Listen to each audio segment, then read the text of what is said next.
Welcome everybody to Spirit Wars. This is a free-to-play mobile fantasy idle RPG set in the vast darkness and corrupted world of Area.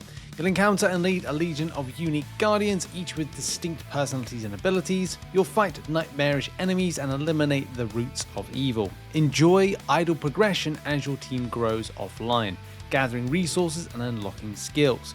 Pair with strategic depth via the innovative skill sequence system. Log in and play for massive welfare rewards, including free summons, daily login bonuses, and easy access to full collection of achievements. The journey to save Area is both relaxing and rewarding, and Spirit Wars blends casual idle RPG gameplay with rich fantasy storytelling. No grind, just pure adventure. The game is free to play using the link in the description. Go and check it out on GameHollywood.com as well, and thanks to them for sponsoring the channel. And now let's get into the video. So thanks to Game Hollywood for sponsoring and as well supporting the channel. We'll be working on a few bits of videos soon with some other types of games, but Spirit Wars is an interesting one. Like many other, if you're into these type of games, you're into them, okay? You can check out the link in the description, as we said, to kind of go and check out the channel. What I'm showing you just right now is something that they've got as part of their feature, which is, and by the way, you can play on mobile or you can play on the PC. So it's PC version as well, GameHollywood.com. So this feature I love. Whilst you're offline from this game, you are getting bonuses and improvements. You can see I've gone from level 8 to level 11 just by not logging in. I logged in yesterday and played a bit, probably for about 45 minutes to an hour. And then whilst I've been offline, it's grown me by 3 levels, which again is great. We've also gone and farmed some other types of resources and stuff that is going to be helpful.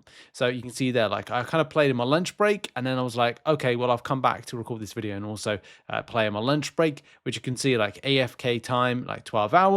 And of course, that's kind of given me 3 rewards. I haven't had to do anything to do that, which is great, because if you, and a lot of players now, busy lifestyles, want to have a game that they can play, that they can then go, okay, well, I can't play for another 12 hours for my lunch break, or, you know, just before bed. It's farming offline for you. So that is a massive W for a lot of kind of people that like idle RPGs, but also like to be proactive within their games. Now, there's so many modes and areas to go in, so we're going to try and like talk about some of them, but also talk about the main kind of aspects of this game. I mean, like most games, you're going to be trying to like summon as many heroes as possible to then improve them, to make them better, to do the content, to make it, you know, like more easier as you go through. And you will need a lot of resources for that. So hero summons we're going to, and then, you know, you're using maybe your premium currency, which is this right at the top here, which you can get more of. You can farm it in game for free, but you can buy it as well. You know, you've got those options how you want to play for this. So let's get into the battling side of things. But it's easy to kind of like quick grab, quick deploy, and go fight. So they're kind of like fighting right now. But what do the rewards really mean? Because effectively what we're always trying to do is ramp up, rank up, and improve whatever character, hero, regardless of the game. Like, it's the same principle in other games as well. So I've got myself 2 5 stars right here, which I've got. Oh, I need to say the name right because I'm probably going to mess it up. I'm going to say, so this is Soulblade Maiden Oboro Chia, right? And my other one is a tailoring expert, Ayan. I'll go with that. Again, similar to other games and other structures, like the countering mechanics within it, like you take one attribute to counter the other attribute and do it that kind of way, like what, and also like the other ability. So first of all, from a countering perspective, you were like, I'll take that class against that class, vice versa. You know, fire beats kind of like leaf. If you know other IPs, then you know what I mean with fire burns leaves. All kind of like, yeah, leaf type, and leaf type counters water type suppresses fire type. Hey, that again makes perfect sense. There's different types of like not sub abilities, but abilities in general. Like if you've got something that's throwing something at range, then guess what? What's that there? A ranger, mainly for long range output. And of course, on my other 5-star, it's kind of like Vanguard, mainly responsible for melee. And of course, that would be like more of a front and facing kind of tankish type, but mainly like more of like a warrior tank. So let's talk about heroes, and then let's get into some action as well. So Aboro Chia is one of my favorites.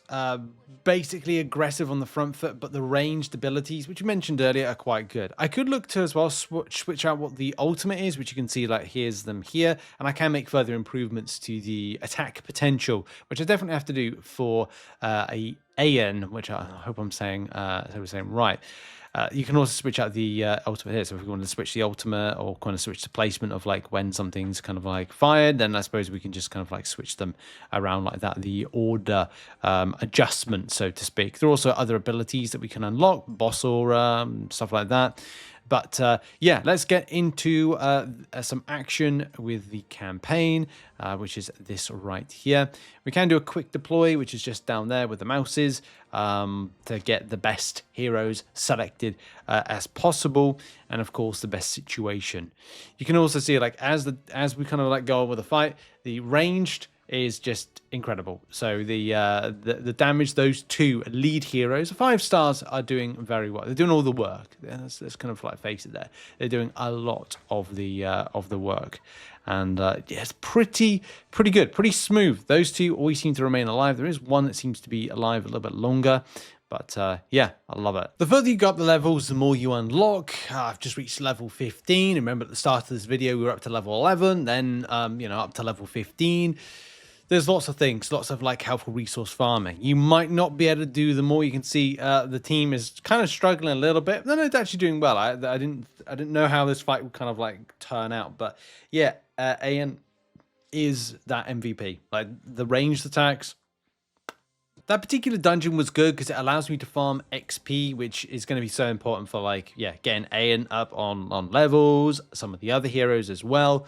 And as you go up the levels, you are able to do more difficult dungeons, so you'll be able to farm more XP on a daily basis or regular basis, or you can reinvest your diamonds to farm a lot more XP depending on how quickly you want to grow your heroes and team. Great news as well, for free, I've picked up this 5-star Little Rascal, Tanya. This is just something that was just given. Like, it's not like something that it was a summon, it was like just a collection reward. So that's really good. This again is starts off as a level 20 that you're given, and then you'll kind of further level up from there. So this just adds again another helpful leg up to get you up further and do more damage, get a better team. Although I must say, like I think I've got to put in other types of heroes because I've got 2 of the kind of like leaf type, and I'm like, I should really have a bit more variation depending on the more difficult fights further into the campaign. You'll spend a good chunk of the earlier stages going through the campaign, and just make sure to do a quick deploy if you're a bit unsure about like your team that you want to kind of like you know, do. This is a bit more of a trickier fight because there's a lot more of the say stronger type enemies, and this being idle at least means that you can just kind of like take the steering wheel off and kind of like let the game guide it for you, so you can just have it just playing in the background. It's a nice kind of like idle casual game for a lot of you to enjoy. One thing I'm doing right now before I get into more campaign farming, I'm doing synthesizing of my equipment and just general improvement, because a lot of it does need to improve, get more damage potential, be just better overall, making it more powerful. I'm just trying to like do these little things in order to gather more resource, improve them, and also just level up a few of them as well. So it's like a combination of stuff. So yeah, just by changing up the equipment, it just improves the power of Borrow, and I've got a few others to do as well. And I've got a few more summons to do as well, see if I can get some more powerful heroes. So I could... Oh! No way! Did I just pick up a legendary? I think I might have just picked up a legendary. Yeah, so back on the trail on the campaign, and we're going to aim to the end of the video to go to the tower. But first, of course, I've got to see this in action, because we've got you can see there's the support and the healing, I think, right there. Yeah, so the bunny is kind of doing the healing for everybody, or doing some healing, or healing themselves. But still, very helpful, and I think this is going to be the team structure going forward to kind of get through some of this this particular content.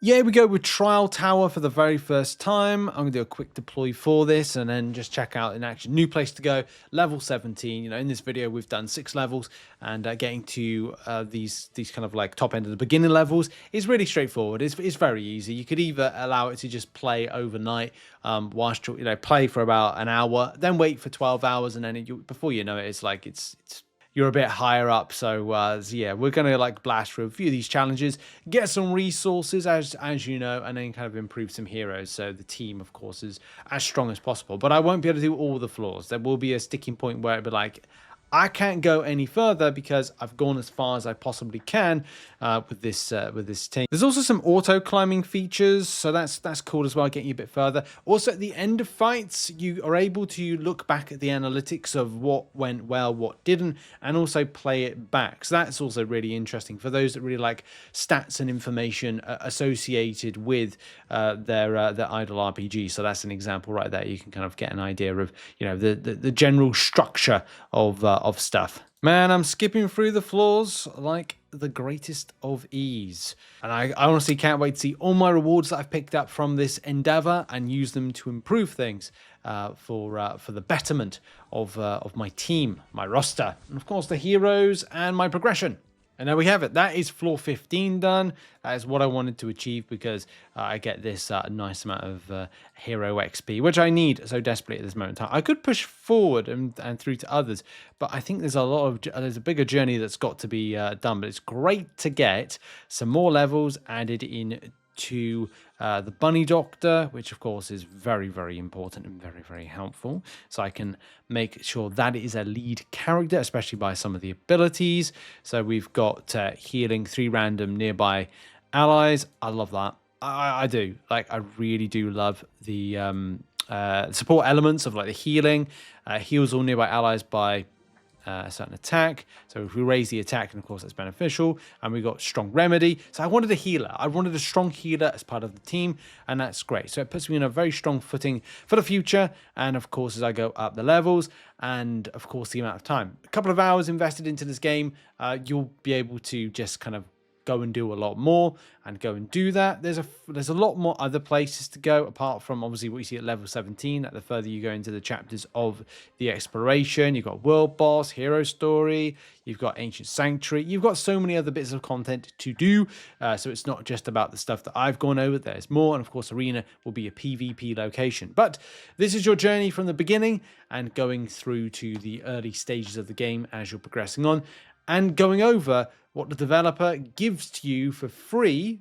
You know, this is for free. There's no money that's changed hands with this. It's like you're just given the stuff. Like the 5 stars, you've got strong 5 stars. I got those strong 5 stars for free. There's 4 right there that are carrying me through the early doors of content.